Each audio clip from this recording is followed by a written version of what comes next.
Selamat siang pemirsa, inilah headline news pukul 12 waktu Indonesia Barat. Penutupan sidang paripurna telah selesai digelar dengan agenda pelantikan PAW dari laporan Komisi 11 DPR RI. Selengkapnya akan disampaikan oleh rekan Putri Lukman langsung dari gedung DPR. Selamat siang Putri, apa saja yang disampaikan dalam sidang paripurna hingga siang hari ini?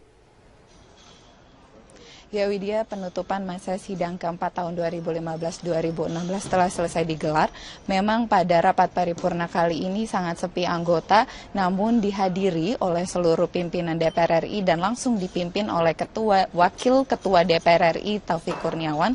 Pada agenda paripurna kali ini diawali dengan pelantikan PAW 3 anggota DPR RI.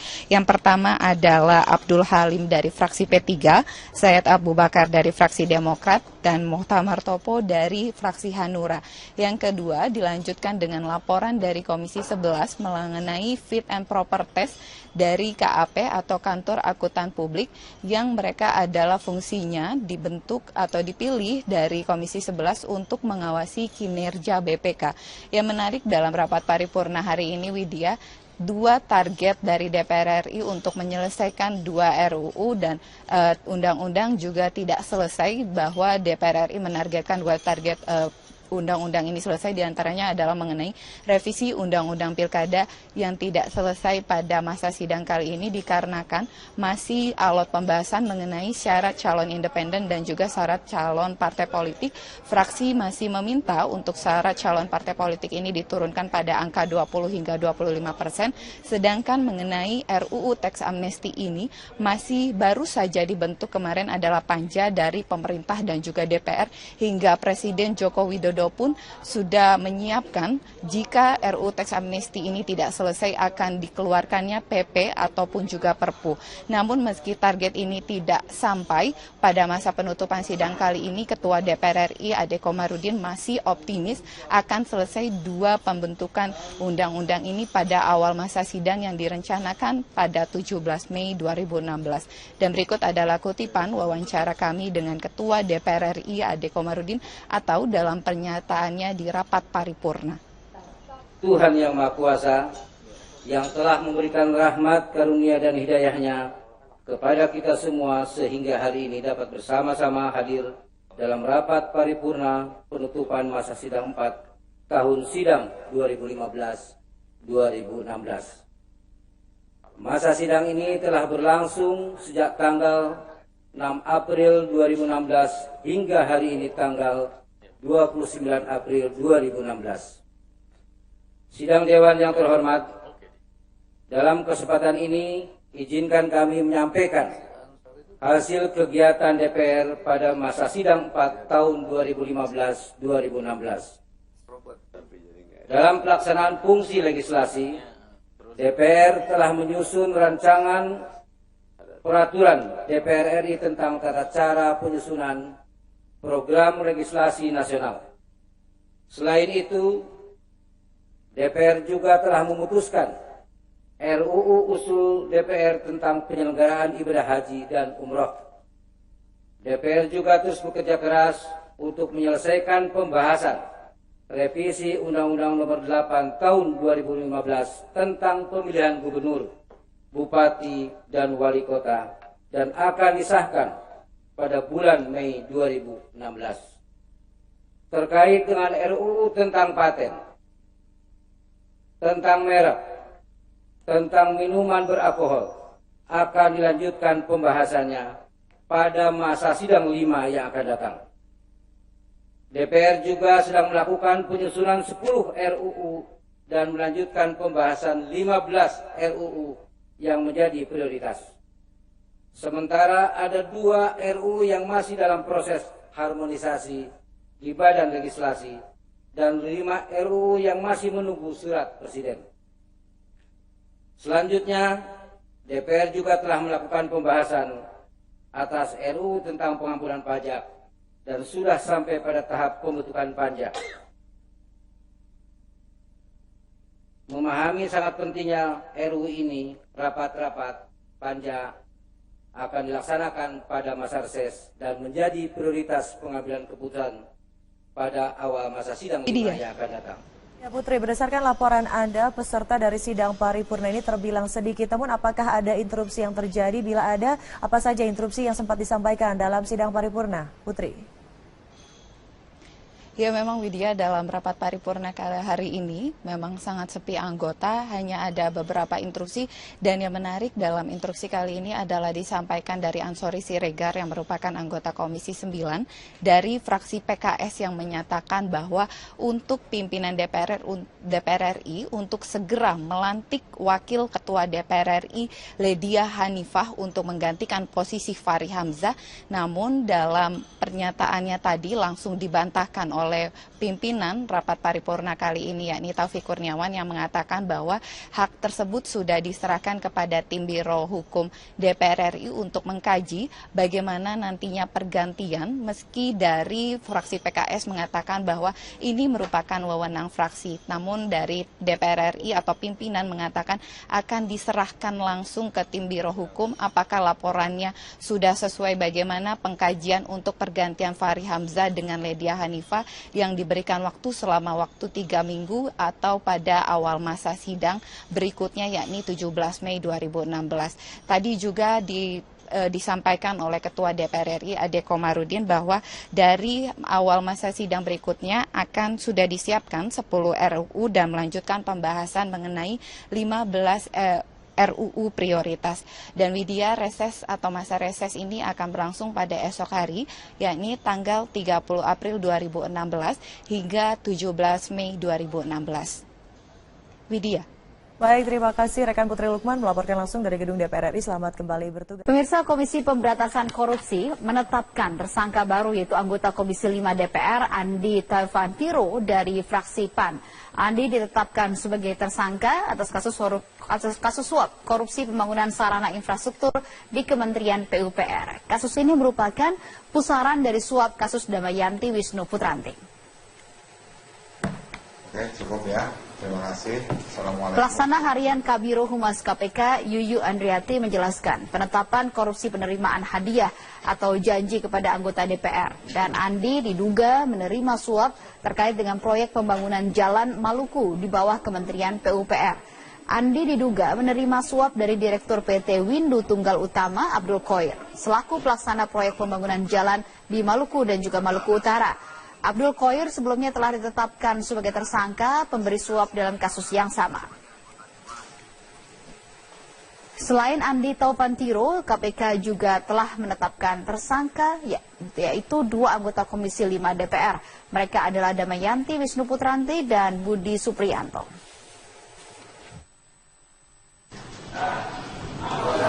Dalam pengembangan penyidikan dugaan tindak pidana korupsi, penerimaan hadiah atau janji oleh anggota Dewan Perwakilan Rakyat terkait proyek di Kementerian Pekerjaan Umum dan Perumahan Rakyat tahun anggaran 2016, Komisi Pemberantasan Korupsi menetapkan lagi 2 orang tersangka.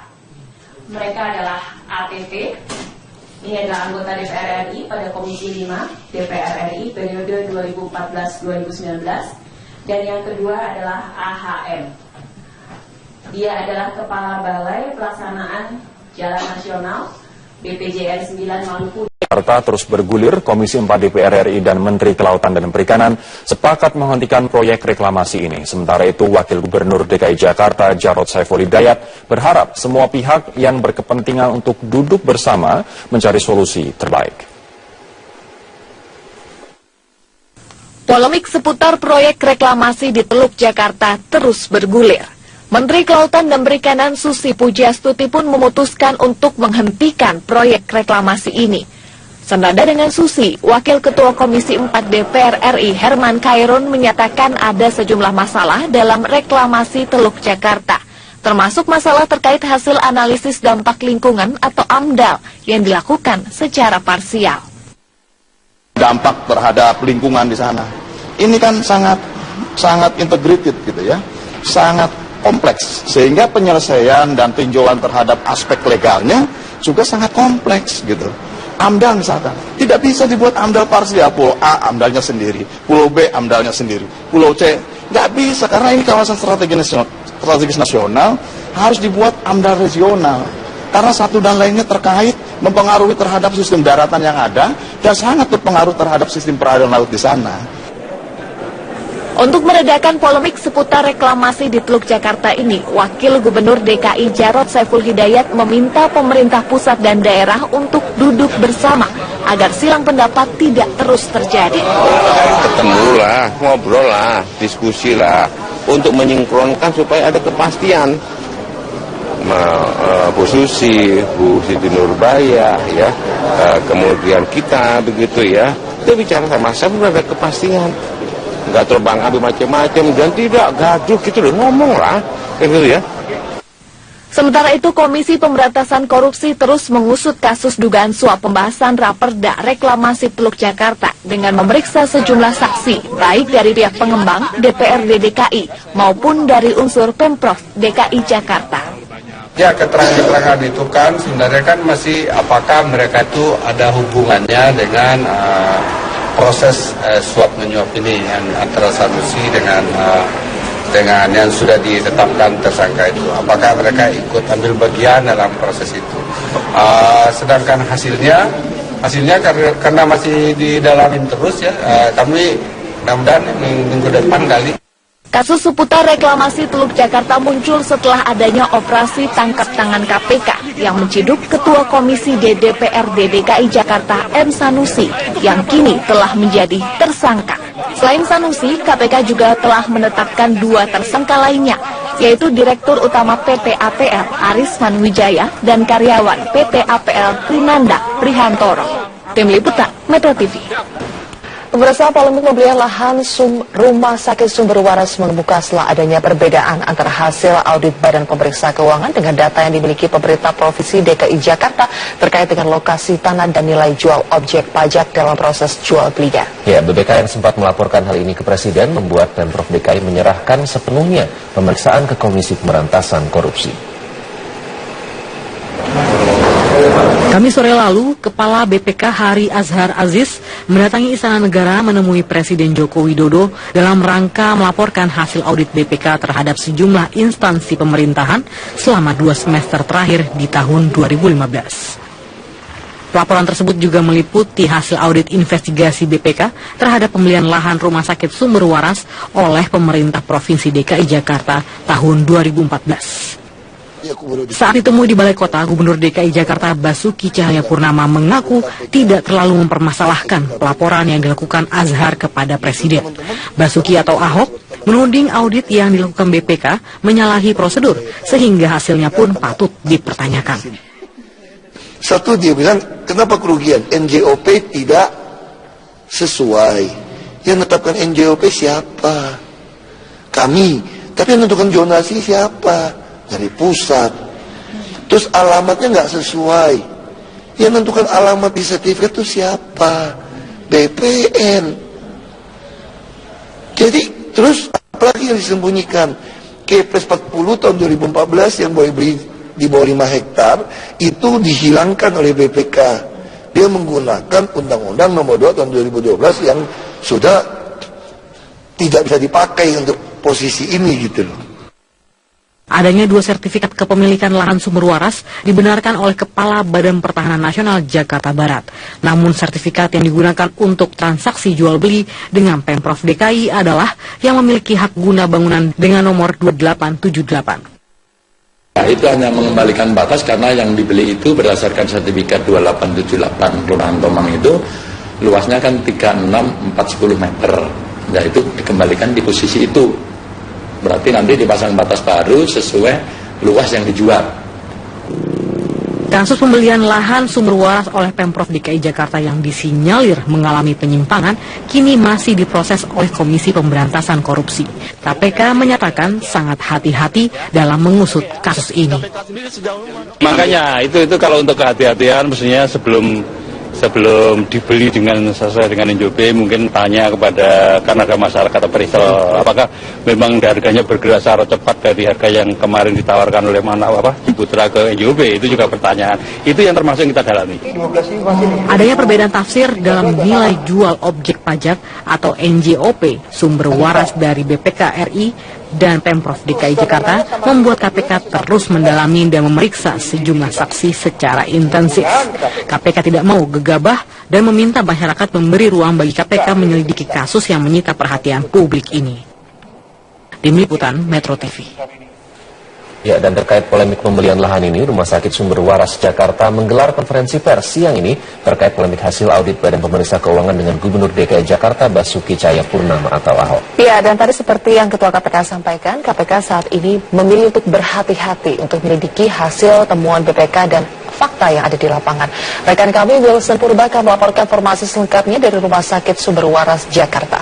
Wilson, apa penjelasan pihak RS Sumber Waras terkait dengan dugaan korupsi pembelian lahan RS Sumber Waras? Ya Zilvia, tadi baru saja pihak Rumah Sakit Sumber Waras menjumpai media dan memaparkan beberapa hal. Di antaranya adalah betul bahwa Rumah Sakit Sumber Waras ini memiliki 2 sertifikat tanah, yaitu atas nama Yayasan Sumber Waras dan yang kedua adalah atas nama Yayasan Siminghui. Dan menurut pengakuan dari pihak Sumber Waras, yang dijual kepada pihak Pemprov DKI hanyalah sertifikat tanah atas nama Yayasan Sumber Waras yang memiliki luas 3,6 hektar dan ini juga dijual sesuai dengan NJOP tahun 2014 yaitu Rp20.755.000 dan ini dijual memang sesuai dengan NJOP 2014 karena tanda tangan perjanjian antara pihak Rumah Sakit Sumber Waras dan juga pihak Pemprov DKI Jakarta dilangsungkan tanggal 17 Desember 2014. Nah,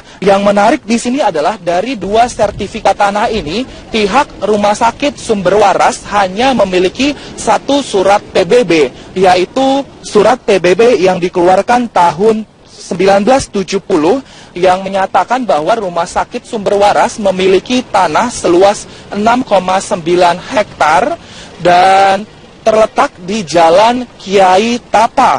Nah, ini berarti ada perbedaan persepsi antara pihak Pemprov DKI Jakarta dan juga BPK karena jika kita melihat ini pernyataan dari Gubernur Pemprov, maksud kami dari Pemprov DKI Jakarta yaitu Ahok, dia hanya mengatakan membeli tanah di wilayah 3,6 hektar di wilayah Kiai Tupa. Sementara pernyataan dari pihak BPK sendiri ini mengatakan ada perselisihan yaitu tanah yang dimaksudkan adalah tanah seluas 3,4 hektar yang berada di sisi Tomang Utara sehingga di sini juga ada perselisihan. Sementara menurut BPK sendiri ini juga bahwa pihak Pemprov DKI Jakarta ini diduga berpotensi untuk merugikan negara yaitu senilai 191 miliar rupiah karena memang awalnya pihak Rumah Sakit Sumber Waras ini akan menjual Rumah Sakit Sumber Waras ini seluas 3,6 hektar ini kepada pihak PT CKU yang pada tahun 2013 dan saat itu NJOP hanya sekitar 7 juta. Namun pada saat perjanjian dengan PT CKU ini pihak dari Rumah Sakit Sumber Waras menyatakan akan menjual tanah di Rumah Sakit Sumber Waras ini seharga Rp15.500.000. Dan ini yang menarik Zilvia dan juga Iqbal karena pihak dari Rumah Sakit Sumber Waras ini tidak menaikkan harga kepada pemerintah DKI Jakarta karena memang pemerintah DKI Jakarta rencananya akan membangun rumah sakit ini menjadi rumah sakit kanker dan juga jantung yang merupakan akan dikelola pemerintah. Dan ini pihak Rumah Sakit Sumber Waras menilai bahwa pihak Rumah Sakit Yayasan Sumber Waras ini memiliki visi yang sama dengan pihak Pemprov DKI Jakarta sehingga tidak ada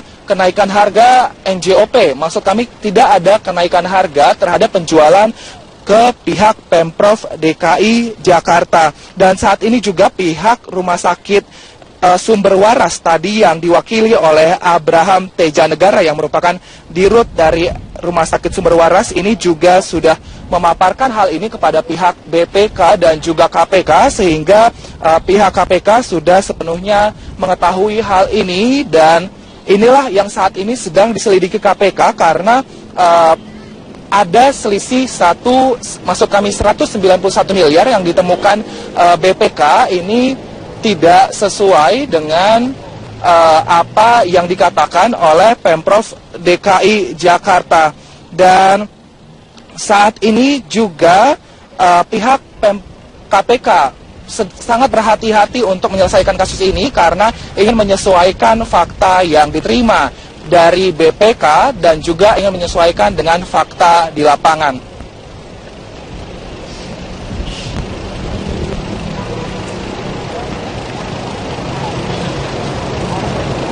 Zilvia dan juga Iqbal. Baik, terima kasih. Dosen Purba melaporkan langsung dari RS Sumber Waras, Jakarta. Ke informasi lain, pemirsa, Gubernur DKI Jakarta Basuki Cahayapurnama mempertanyakan kesepakatan Komisi 4 DPR RI dan Menteri Kelautan dan Perikanan menghentikan proyek reklamasi Jakarta. Menurut Ahok, reklamasi Pantai Utara Jakarta selama ini memiliki dasar hukum yang jelas. Silang pendapat soal izin reklamasi Pantai Utara Jakarta terus bergulir. Kesepakatan Komisi 4 DPR dengan Kementerian Kelautan dan Perikanan untuk menghentikan reklamasi Pantai Utara Jakarta dipertanyakan oleh Gubernur DKI Jakarta Basuki Cahayapurnama. Ahok menyebut selama ini pembangunan reklamasi Pantai Utara Jakarta memiliki dasar hukum yang jelas, yaitu Keputusan Presiden nomor 52 tahun 1995. Ahok justru mempertanyakan keberanian Menteri Kelautan dan Perikanan Susi Pujiastuti membatalkan reklamasi, termasuk dengan membuat undang-undang. Oh, silakan aja, kalau dia keluarkan undang-undang, mereka keluarkan undang-undang, itu mesti sama dengan Presiden, lalu menghentikan itu, undang-undang juga bisa diuji ke MK. Toh, yang penting jangan akal-akalan juga untuk menekan pengusaha. Hati-hati juga nih, kalau dia menolak pun, silakan DPR putusin. Sekarang Bu Susi berani nggak batalin reklamasi? Makanya kita tunggu aja, aku mau nurut-nurut aja. Deputi Gubernur Bidang Tata Ruang dan Lingkungan Hidup DKI Jakarta, Oswar Muazin Mungkasa, mengatakan pembangunan 17 pulau reklamasi di Pantai Utara Jakarta baru bisa dihentikan jika Kepres nomor 52 tahun 1995 dicabut. Dasar hukumnya tadi Kepres 5295 dicabut nggak? Enggak. Kalau ada kesepakatan itu, kita menghormati kesepakatan itu. Tapi kan kami pemerintah daerah kan harus ada ada legalnya kan untuk menghentikan kegiatan itu. Jadi sekarang sebenarnya yang namanya reklamasi tetap berjalan sepanjang izin pelaksanaannya tetap nggak dicabut ya. Sebelumnya dalam rapat dengar pendapat antara Menteri KKP dan Komisi 4 DPR disepakati bahwa proyek reklamasi Pantai Utara Jakarta dihentikan. Sangat integrated gitu ya, sangat kompleks, sehingga penyelesaian dan tinjauan terhadap aspek legalnya juga sangat kompleks gitu. AMDAL misalkan, tidak bisa dibuat AMDAL parsial, Pulau A AMDALnya sendiri, Pulau B AMDALnya sendiri, Pulau C, nggak bisa karena ini kawasan strategis nasional, harus dibuat AMDAL regional. Proyek reklamasi Pantai Utara Jakarta terus menjadi sorotan pasca terungkapnya praktek suap dalam pembahasan Raperda reklamasi. Setelah menangkap 3 orang dari kalangan DPRD dan pengembang, Komisi Pemberantasan Korupsi juga terus mengembangkan penyidikan kasus ini. Tim Liputan, Metro TV. Ratusan kader Partai Nasdem di Provinsi Sulawesi Selatan pagi ini menjalani pemeriksaan urin di kantor DPW Nasdem Sulawesi Selatan. Informasi selengkapnya akan disampaikan langsung oleh Humaira Balkis dari kantor Dewan Pimpinan Wilayah Nasdem di Makassar. Balkis, bagaimana jalannya proses pemeriksaan urin untuk seluruh kader Partai Nasdem di Sulawesi Selatan? Apa sebenarnya latar belakang pemeriksaan urin ini?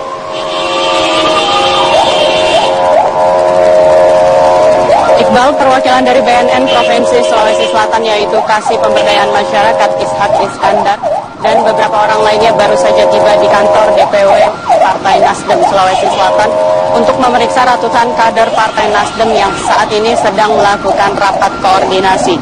Ada 280 orang kader Partai Nasdem yang pagi ini akan menjalani pemeriksaan urin, yaitu 203 orang pengurus DPW dan DPD Sulawesi Selatan dan 77 orang anggota DPRD Sulawesi Selatan fraksi Partai Nasdem. Pemeriksaan urin ini sebenarnya tidak diketahui oleh seluruh peserta karena sebenarnya agenda pertemuan di DPW Nasdem pagi ini adalah untuk menggelar rapat koordinasi DPD dan anggota DPRD Partai Nasdem. DPW Partai Nasdem memang bekerja sama dengan BNN Sulawesi Selatan untuk melakukan pemeriksaan urin bagi seluruh kader yang hadir di rapat koordinasi pagi ini. Agenda pagi ini adalah komitmen dari DPW Partai Nasdem Sulawesi Selatan untuk mengembangkan program kader anti narkoba sebagai bentuk partisipasi dan kontribusi partai terhadap pencegahan dan pemberantasan narkoba di Sulawesi Selatan. Partai Nasdem menilai bahwa narkoba adalah musuh publik yang dapat merusak bangsa dan pemeriksaan urin pagi ini adalah komitmen Partai Nasdem untuk memerangi narkoba, maka seluruh kader Partai Nasdem harus bebas dari penyalahgunaan narkotika dan obat-obatan terlarang. Tidak terbatas pada pengurus wilayah dan anggota DPRD-nya saja, tetapi juga seluruh pengurus di setiap level kepengurusan. Berdasarkan data dari BNN Provinsi Sulawesi Selatan, peredaran narkoba di Provinsi Sulawesi Selatan sangat parah, khususnya narkoba yang masuk di Kota Makassar. Baru-baru ini saja BNNP Sulsel menemukan ada narkoba jenis baru berupa cairan biru yang beredar di Kota Makassar. Penyalahgunaan narkoba di Sulawesi Selatan tersebar mulai dari pusat kota sampai pelosok desa. Penduduk dari berbagai usia dan dengan latar belakang dari berbagai profesi seperti petani, pengusaha, politikus, mahasiswa, bahkan oknum polisi dan TNI. Dengan adanya pemeriksaan urin ini dan akan dilanjutkan dengan sosialisasi Indonesia anti narkoba kepada seluruh kader serta pemilihan duta anti narkoba Partai Nasdem Sulawesi Selatan, diharapkan kader Partai Nasdem dapat membawa semangat anti narkoba ke lingkungan yang lebih luas lagi hingga akhirnya Indonesia bersih bebas narkoba dapat terwujud. Iqbal. Humaira Balkis melaporkan langsung dari Makassar, Sulawesi Selatan. Terima kasih. Beralih ke informasi lain, pemirsa, Komisi Yudisial Penghubung Wilayah Jawa Timur mengaku menemukan sejumlah kejanggalan dari sidang pra-peradilan Lanyala Mataliti. Temuan terkait dugaan pelanggaran tersebut akan segera dikirim ke Komisi Yudisial Pusat untuk diselidiki. Komisi Yudisial Penghubung Wilayah Jawa Timur mengaku menemukan sejumlah indikasi pelanggaran dalam sidang pra-peradilan Lanyala Mataliti atas status tersangkanya di kasus korupsi dana hibah Kadin Jatim tahun 2012. Selama mengawasi sidang pra-peradilan Lanyala, Komisi Yudisial mengaku menemukan sejumlah kejanggalan sikap hakim. Di antaranya saat menghadapi perdebatan antara pemohon dan termohon dalam menyikapi saksi fakta, serta putusan hakim yang dinilai banyak pihak telah masuk ke pokok perkara. Sejumlah temuan tersebut selanjutnya akan disampaikan ke Komisi Yudisial Pusat untuk dipelajari dan disimpulkan apakah benar terjadi pelanggaran kode etik hakim pada sidang pra-peradilan tersebut. Kalau secara kasat mata mungkin tidak ada ya secara eksplisit, hanya mungkin ketika para pihak termohon maupun pemohon beradu argumen soal pengajuan saksi fakta dan sebagainya, tentu itu hal-hal yang menjadi bagian analisis yang akan kami lakukan. Pasca putusan hakim yang mengabulkan gugatan pra-peradilan Lanyala Mataliti, Kejaksaan Tinggi Jawa Timur kembali menetapkan Lanyala Mataliti sebagai tersangka dan mengeluarkan sprindik baru pada tanggal 12 April. Dalam sidang, penyidik Kejati Jatim akan membuktikan bahwa pemanggilan dan penetapan tersangka Lanyala sudah sesuai prosedur. Mulai sekarang kami ingin mengembalikan semuanya kepada sesuai dengan aturan yang ada, benar-benar aturan yang ada, tidak salah kaprah lagi seperti kemarin. Pra-peradilan membongkar bukti dan segala macam, putusan hakim juga mempertimbangkan pokok perkara. Sekarang kami ingin mengembalikan semuanya ke peraturan-peraturan dasar. Kalaupun ini pra-peradilan, kami nggak mau bicara lagi masalah buktinya kapan atau segala macam. Kami akan tunjukkan bahwa semua sudah sesuai prosedur termasuk penetapan tersangka ini. Dengan dikeluarkannya sprindik baru, pihak Kejati Jatim akan kembali melakukan penyidikan dengan memeriksa saksi-saksi pada Jumat besok. Selain mengeluarkan sprindik baru, Kejati Jatim juga telah mengirimkan surat permohonan pencekalan terhadap Lanyala Mataliti ke pihak imigrasi. Tim Liputan Metro TV. Nama mengklaim pihaknya telah membongkar 2 proyek pembangunan apartemen milik perusahaan properti PT ASG. Ahok juga akan membongkar proyek apartemen lain yang juga melanggar peraturan.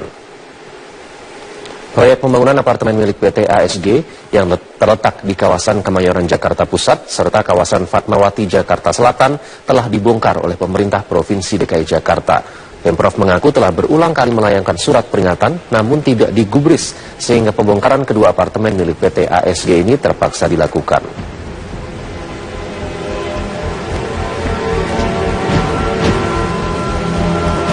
Gubernur DKI Jakarta Basuki Cahayapurnama atau Ahok menjelaskan pembongkaran dikarenakan pembangunan proyek menyalahi aturan terkait zonasi wilayah ataupun koefisien luas bangunan yang mengatur tentang ketinggian bangunan.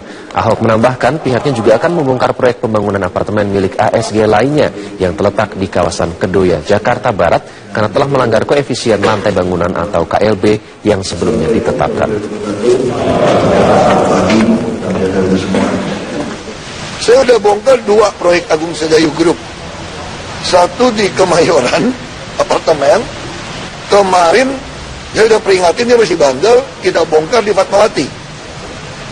Nah ini saya lagi mau bongkar lagi di Kedoya, apartemen. Udah dijual, melebihi KLB. Kalau dia melebihi KLB, kalau di daerah yang boleh naik KLB, dia mau bayar denda, saya nggak bongkar, boleh. Tapi kalau memang nggak boleh naik, saya bongkar. Terus kamu udah jual gimana? Ya kamu balikinlah duit orang, kamu beli balik, saya bongkar. Ya, sementara itu Ketua Badan Pemeriksa Keuangan Hari Azhar Aziz memastikan lembaganya bekerja profesional dalam mengaudit pembelian lahan rumah sakit Sumber Waras. Meski RL Sumber Waras dan Badan Pertanahan Nasional menyebut lokasi lahan ada di Jalan Kiai Tapa, Jakarta, Hari tetap bersikukuh lokasinya justru ada di Jalan Tomang, Jakarta. Di wilayah yang saya kira sudah jelas, jadi tidak usah lagi dipertanyakan. Hasil BPK itu seperti itu, sudah profesional. Jadi biarkanlah ini ya kalau kecuali kita mau menikmati drama ini di media-media, silakan, nggak apa-apa. Daripada kita nonton sinetron kan, lebih baik nonton ini kan. Sementara itu, Komisi Pemberantasan Korupsi terus mengusut kasus dugaan suap pembahasan Raperda Reklamasi Teluk Jakarta dengan memeriksa sejumlah saksi, baik dari pihak pengembang, DPRD DKI, maupun dari unsur Pemprov DKI Jakarta. Ya, keterangan-keterangan itu kan sebenarnya kan masih apakah mereka itu ada hubungannya dengan proses suap menyuap ini yang antara Sanusi dengan yang sudah ditetapkan tersangka itu, apakah mereka ikut ambil bagian dalam proses itu.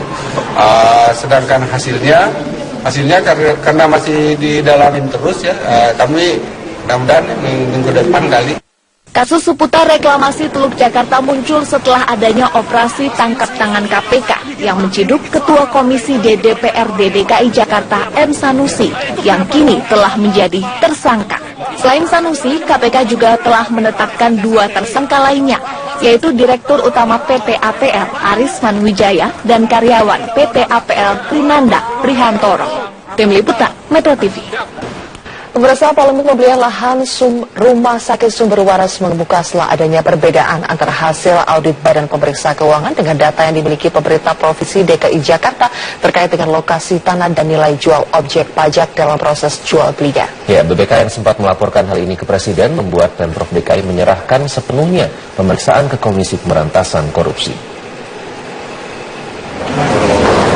Kamis sore lalu, Kepala BPK Hari Azhar Aziz mendatangi Istana Negara menemui Presiden Joko Widodo dalam rangka melaporkan hasil audit BPK terhadap sejumlah instansi pemerintahan selama 2 semester terakhir di tahun 2015. Laporan tersebut juga meliputi hasil audit investigasi BPK terhadap pembelian lahan Rumah Sakit Sumber Waras oleh pemerintah Provinsi DKI Jakarta tahun 2014. Saat ditemui di Balai Kota, Gubernur DKI Jakarta Basuki Cahayapurnama mengaku tidak terlalu mempermasalahkan pelaporan yang dilakukan Azhar kepada Presiden. Basuki atau Ahok menuding audit yang dilakukan BPK menyalahi prosedur sehingga hasilnya pun patut dipertanyakan. Satu, dia bilang kenapa kerugian NJOP tidak sesuai. Yang menetapkan NJOP siapa? Kami. Tapi yang menentukan zonasi siapa? Dari pusat. Terus alamatnya nggak sesuai. Yang menentukan alamat di sertifikat itu siapa? BPN. Jadi terus apalagi yang disembunyikan? Kepres 40 tahun 2014 yang boleh beli di bawah 5 hektar itu dihilangkan oleh BPK. Dia menggunakan Undang-Undang Nomor 2 tahun 2012 yang sudah tidak bisa dipakai untuk posisi ini gitu loh. Adanya 2 sertifikat kepemilikan lahan sumber waras dibenarkan oleh Kepala Badan Pertahanan Nasional Jakarta Barat. Namun sertifikat yang digunakan untuk transaksi jual beli dengan Pemprov DKI adalah yang memiliki hak guna bangunan dengan nomor 2878. Itu hanya mengembalikan batas karena yang dibeli itu berdasarkan sertifikat 2878 Kelurahan Tomang itu luasnya kan 36,410 meter. Nah itu dikembalikan di posisi itu. Berarti nanti dipasang batas baru sesuai luas yang dijual. Kasus pembelian lahan sumber waras oleh Pemprov DKI Jakarta yang disinyalir mengalami penyimpangan kini masih diproses oleh Komisi Pemberantasan Korupsi. KPK menyatakan sangat hati-hati dalam mengusut kasus ini. Makanya itu kalau untuk kehati-hatian mestinya sebelum dibeli sesuai dengan NJOP mungkin tanya kepada, karena ada masyarakat atau peritel, apakah memang harganya bergerak secara cepat dari harga yang kemarin ditawarkan oleh Ciputra ke NJOP. Itu juga pertanyaan, itu yang termasuk yang kita dalami. Adanya perbedaan tafsir dalam nilai jual objek pajak atau NJOP sumber waras dari BPK RI dan Pemprov DKI Jakarta membuat KPK terus mendalami dan memeriksa sejumlah saksi secara intensif. KPK tidak mau gegabah dan meminta masyarakat memberi ruang bagi KPK menyelidiki kasus yang menyita perhatian publik ini. Tim Liputan Metro TV. Ya, dan terkait polemik pembelian lahan ini, Rumah Sakit Sumber Waras Jakarta menggelar konferensi pers siang ini terkait polemik hasil audit Badan Pemeriksa Keuangan dengan Gubernur DKI Jakarta Basuki Cahayapurnama atau Ahok. Ya, dan tadi seperti yang Ketua KPK sampaikan, KPK saat ini memilih untuk berhati-hati untuk menyelidiki hasil temuan BPK dan fakta yang ada di lapangan. Rekan kami Wilson Purbaka melaporkan informasi selengkapnya dari Rumah Sakit Sumber Waras Jakarta. Wilson, apa penjelasan pihak RS Sumber Waras terkait dengan dugaan korupsi pembelian lahan RS Sumber Waras? Ya Zilvia, tadi baru saja pihak Rumah Sakit Sumber Waras menjumpai media dan memaparkan beberapa hal. Di antaranya adalah betul bahwa Rumah Sakit Sumber Waras ini memiliki 2 sertifikat tanah, yaitu atas nama Yayasan Sumber Waras dan yang kedua adalah atas nama Yayasan Siminghui. Dan menurut pengakuan dari pihak Sumber Waras, yang dijual kepada pihak Pemprov DKI hanyalah sertifikat tanah atas nama Yayasan Sumber Waras yang memiliki luas 3,6 hektar dan ini juga dijual sesuai dengan NJOP tahun 2014 yaitu Rp20.755.000 dan ini dijual memang sesuai dengan NJOP 2014 karena tanda tangan perjanjian antara pihak Rumah Sakit Sumber Waras dan juga pihak Pemprov DKI Jakarta dilangsungkan tanggal 17 Desember 2014. Nah,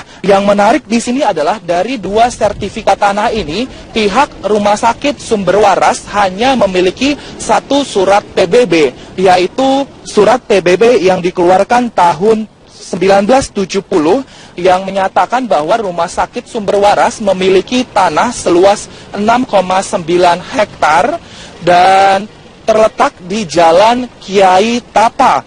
Nah, ini berarti ada perbedaan persepsi antara pihak Pemprov DKI Jakarta dan juga BPK karena jika kita melihat ini pernyataan dari Gubernur Pemprov, maksud kami dari Pemprov DKI Jakarta yaitu Ahok, dia hanya mengatakan membeli tanah di wilayah 3,6 hektar di wilayah Kiai Tupa. Sementara pernyataan dari pihak BPK sendiri ini mengatakan ada perselisihan yaitu tanah yang dimaksudkan adalah tanah seluas 3,4 hektar yang berada di sisi Tomang Utara sehingga di sini juga ada perselisihan. Sementara menurut BPK sendiri ini juga bahwa pihak Pemprov DKI Jakarta ini diduga berpotensi untuk merugikan negara yaitu senilai 191 miliar rupiah karena memang awalnya pihak Rumah Sakit Sumber Waras ini akan menjual Rumah Sakit Sumber Waras ini seluas 3,6 hektar ini kepada pihak PT CKU yang pada tahun 2013 dan saat itu NJOP hanya sekitar 7 juta. Namun pada saat perjanjian dengan PT CKU ini pihak dari Rumah Sakit Sumber Waras menyatakan akan menjual tanah di Rumah Sakit Sumber Waras ini seharga Rp15.500.000. Dan ini yang menarik, Zilvia dan juga Iqbal, karena pihak dari Rumah Sakit Sumber Waras ini tidak menaikkan harga kepada pemerintah DKI Jakarta, karena memang pemerintah DKI Jakarta rencananya akan membangun rumah sakit ini menjadi rumah sakit kanker dan juga jantung yang merupakan akan dikelola pemerintah. Dan ini pihak Rumah Sakit Sumber Waras menilai bahwa pihak Rumah Sakit Yayasan Sumber Waras ini memiliki visi yang sama dengan pihak Pemprov DKI Jakarta, sehingga tidak ada kenaikan harga NJOP. Maksud kami tidak ada kenaikan harga terhadap penjualan ke pihak Pemprov DKI Jakarta. Dan saat ini juga pihak Rumah Sakit Sumber Waras tadi yang diwakili oleh Abraham Tejanegara yang merupakan dirut dari Rumah Sakit Sumber Waras ini juga sudah memaparkan hal ini kepada pihak BPK dan juga KPK, sehingga pihak KPK sudah sepenuhnya mengetahui hal ini. Dan inilah yang saat ini sedang diselidiki KPK karena ada selisih 191 miliar yang ditemukan BPK ini tidak sesuai dengan apa yang dikatakan oleh Pemprov DKI Jakarta. Dan saat ini juga pihak KPK sangat berhati-hati untuk menyelesaikan kasus ini karena ingin menyesuaikan fakta yang diterima dari BPK dan juga ingin menyesuaikan dengan fakta di lapangan.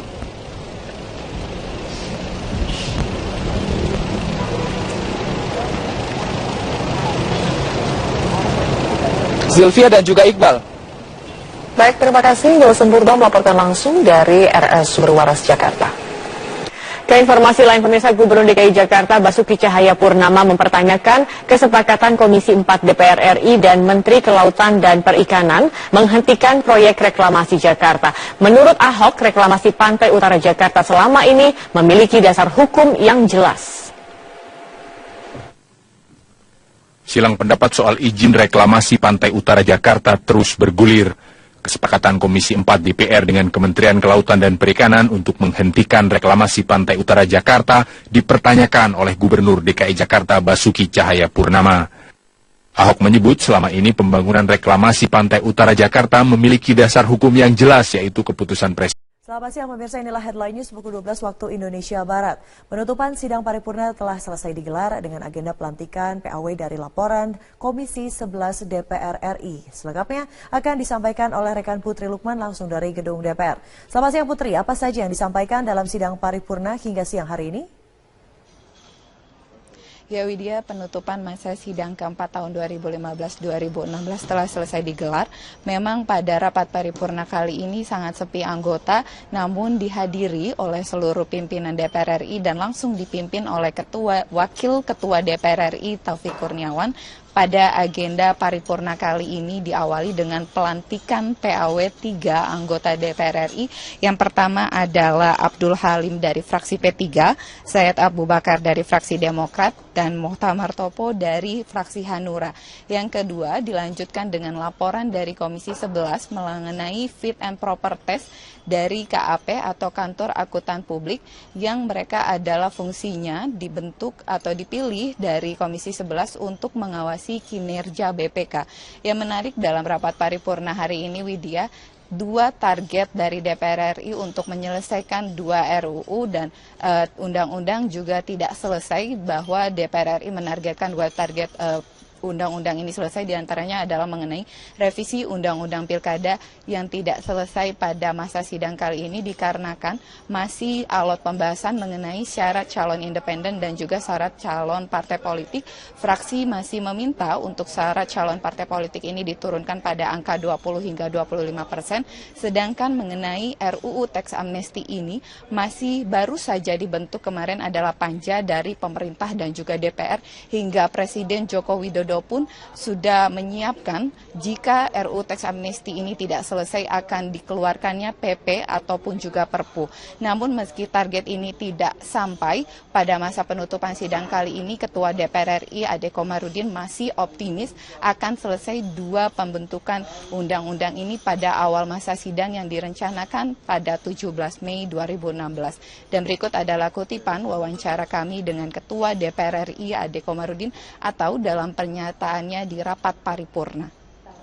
Tuhan yang Maha Kuasa yang telah memberikan rahmat, karunia dan hidayahnya kepada kita semua sehingga hari ini dapat bersama-sama hadir dalam rapat paripurna penutupan masa sidang 4 tahun sidang 2015-2016. Masa sidang ini telah berlangsung sejak tanggal 6 April 2016 hingga hari ini tanggal 29 April 2016.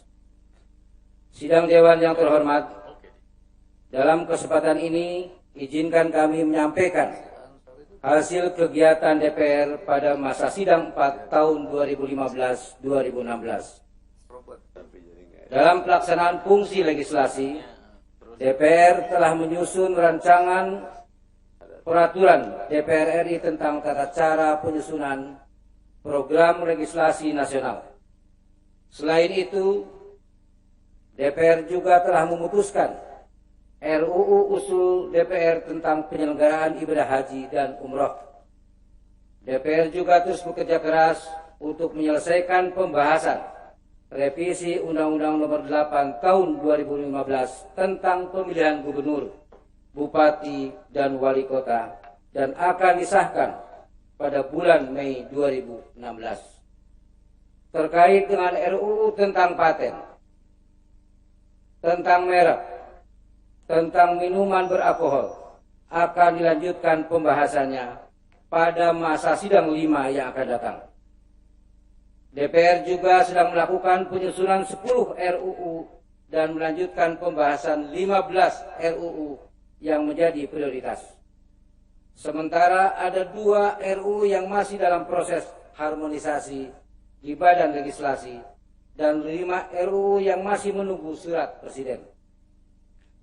Selanjutnya, DPR juga telah melakukan pembahasan atas RUU tentang pengampunan pajak dan sudah sampai pada tahap pembentukan panja. Memahami sangat pentingnya RUU ini, rapat-rapat panja akan dilaksanakan pada masa reses dan menjadi prioritas pengambilan keputusan pada awal masa sidang yang akan datang. Ya Putri, berdasarkan laporan Anda, peserta dari sidang paripurna ini terbilang sedikit. Namun apakah ada interupsi yang terjadi? Bila ada, apa saja interupsi yang sempat disampaikan dalam sidang paripurna? Putri.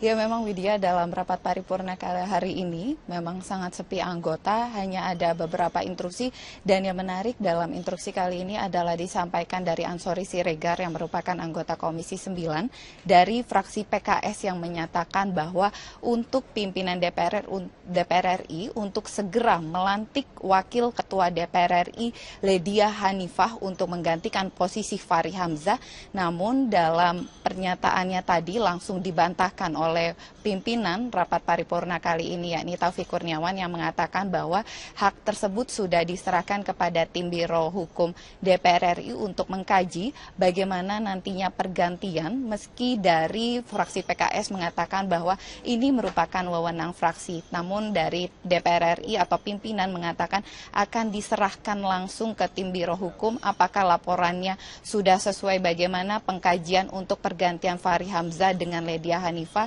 yang diberikan waktu selama waktu 3 minggu atau pada awal masa sidang berikutnya, yakni 17 Mei 2016. Tadi juga disampaikan oleh Ketua DPR RI Ade Komarudin bahwa dari awal masa sidang berikutnya akan sudah disiapkan 10 RUU dan melanjutkan pembahasan mengenai 15 RUU prioritas. Dan Widya, reses atau masa reses ini akan berlangsung pada esok hari, yakni tanggal 30 April 2016 hingga 17 Mei 2016. Widya. Baik, terima kasih rekan Putri Lukman melaporkan langsung dari gedung DPR RI. Selamat kembali bertugas. Pemirsa, Komisi Pemberantasan Korupsi menetapkan tersangka baru yaitu anggota Komisi 5 DPR Andi Taufantiro dari fraksi PAN. Andi ditetapkan sebagai tersangka atas kasus suap korupsi pembangunan sarana infrastruktur di Kementerian PUPR. Kasus ini merupakan pusaran dari suap kasus Damayanti Wisnu Putranti. Oke, cukup ya. Terima kasih. Assalamualaikum. Pelaksana Harian Kabiro Humas KPK Yuyu Andriati menjelaskan penetapan korupsi penerimaan hadiah atau janji kepada anggota DPR. Dan Andi diduga menerima suap terkait dengan proyek pembangunan Jalan Maluku di bawah Kementerian PUPR. Andi diduga menerima suap dari Direktur PT Windu Tunggal Utama Abdul Qoir selaku pelaksana proyek pembangunan jalan di Maluku dan juga Maluku Utara. Abdul Qoir sebelumnya telah ditetapkan sebagai tersangka pemberi suap dalam kasus yang sama. Selain Andi Taufantiro, KPK juga telah menetapkan tersangka yaitu 2 anggota Komisi 5 DPR. Mereka adalah Damayanti Wisnu Putranti dan Budi Supriyanto.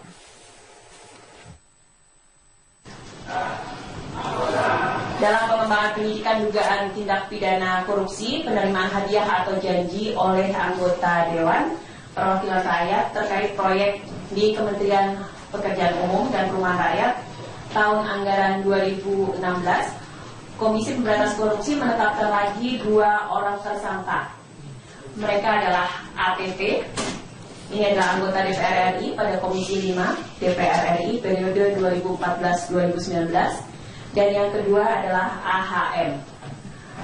Dia adalah Kepala Balai Pelaksanaan Jalan Nasional BPJN 9 Maluku. Jakarta terus bergulir, Komisi 4 DPR RI dan Menteri Kelautan dan Perikanan sepakat menghentikan proyek reklamasi ini. Sementara itu, Wakil Gubernur DKI Jakarta Jarod Saiful Hidayat berharap semua pihak yang berkepentingan untuk duduk bersama mencari solusi terbaik. Polemik seputar proyek reklamasi di Teluk Jakarta terus bergulir. Menteri Kelautan dan Perikanan Susi Pujiastuti pun memutuskan untuk menghentikan proyek reklamasi ini. Senada dengan Susi, Wakil Ketua Komisi 4 DPR RI Herman Khairun menyatakan ada sejumlah masalah dalam reklamasi Teluk Jakarta, termasuk masalah terkait hasil analisis dampak lingkungan atau AMDAL yang dilakukan secara parsial. Dampak terhadap lingkungan di sana. Ini kan sangat integrated gitu ya, sangat kompleks, sehingga penyelesaian dan tinjauan terhadap aspek legalnya juga sangat kompleks gitu. AMDAL misalkan, tidak bisa dibuat AMDAL parsial, Pulau A AMDALnya sendiri, Pulau B AMDALnya sendiri, Pulau C, nggak bisa karena ini kawasan strategis nasional, harus dibuat AMDAL regional. Karena satu dan lainnya terkait mempengaruhi terhadap sistem daratan yang ada dan sangat berpengaruh terhadap sistem perairan laut di sana. Untuk meredakan polemik seputar reklamasi di Teluk Jakarta ini, Wakil Gubernur DKI Jarod Saiful Hidayat meminta pemerintah pusat dan daerah untuk duduk bersama agar silang pendapat tidak terus terjadi. Ketemu lah, ngobrol lah, diskusi lah, untuk menyinkronkan supaya ada kepastian. Bu Susi, Bu Siti Nurbaya, ya, kemudian kita begitu ya, kita bicara sama-sama ada kepastian, nggak terbang ambing macam-macam dan tidak gaduh gitu loh, ngomong lah, kayak gitu ya. Presiden nomor 52 tahun 1995. Ahok justru mempertanyakan keberanian Menteri Kelautan dan Perikanan Susi Pujiastuti membatalkan reklamasi, termasuk dengan membuat undang-undang. Oh silakan aja, kalau dia keluarkan undang-undang, mereka keluarkan undang-undang, itu mesti sama dengan presiden, lalu menghentikan itu, undang-undang juga bisa diuji ke MK. Toh? Yang penting jangan akal-akalan juga untuk menekan pengusaha. Hati-hati juga nih, kalau dia menolak pun, silakan DPR putusin. Sekarang Bu Susi berani gak batalin reklamasi? Makanya kita tunggu aja, aku mau nurut-nurut aja. Deputi Gubernur Bidang Tata Ruang dan Lingkungan Hidup DKI Jakarta, Oswar Muazin Mungkasa mengatakan pembangunan 17 pulau reklamasi di pantai utara Jakarta baru bisa dihentikan jika Kepres nomor 52 tahun 1995 dicabut. Dasar hukumnya tadi Kepres 5295. Dicabut nggak? Enggak. Kalau ada kesepakatan itu, kita menghormati kesepakatan itu. Tapi kan kami pemerintah daerah kan harus ada ada legal ya kan untuk menghentikan kegiatan itu. Jadi sekarang sebenarnya yang namanya reklamasi tetap berjalan sepanjang izin pelaksanaannya tetap nggak dicabut ya. Sebelumnya dalam rapat dengar pendapat antara Menteri KKP dan Komisi 4 DPR disepakati bahwa proyek reklamasi Pantai Utara Jakarta dihentikan. Sangat integrated gitu ya, sangat kompleks sehingga penyelesaian dan tinjauan terhadap aspek legalnya juga sangat kompleks gitu. AMDAL misalkan, tidak bisa dibuat AMDAL parsial, Pulau A AMDALnya sendiri, Pulau B AMDALnya sendiri, Pulau C nggak bisa karena ini kawasan strategis nasional, harus dibuat AMDAL regional. Proyek reklamasi Pantai Utara Jakarta terus menjadi sorotan pasca terungkapnya praktek suap dalam pembahasan Raperda reklamasi. Setelah menangkap 3 orang dari kalangan DPRD dan pengembang, Komisi Pemberantasan Korupsi juga terus mengembangkan penyidikan kasus ini. Tim Liputan, Metro TV. Ratusan kader Partai Nasdem di Provinsi Sulawesi Selatan pagi ini menjalani pemeriksaan urin di kantor DPW Nasdem Sulawesi Selatan. Informasi selengkapnya akan disampaikan langsung oleh Humaira Balkis dari kantor Dewan Pimpinan Wilayah Nasdem di Makassar. Balkis, bagaimana jalannya proses pemeriksaan urin untuk seluruh kader Partai Nasdem di Sulawesi Selatan? Apa sebenarnya latar belakang pemeriksaan urin ini?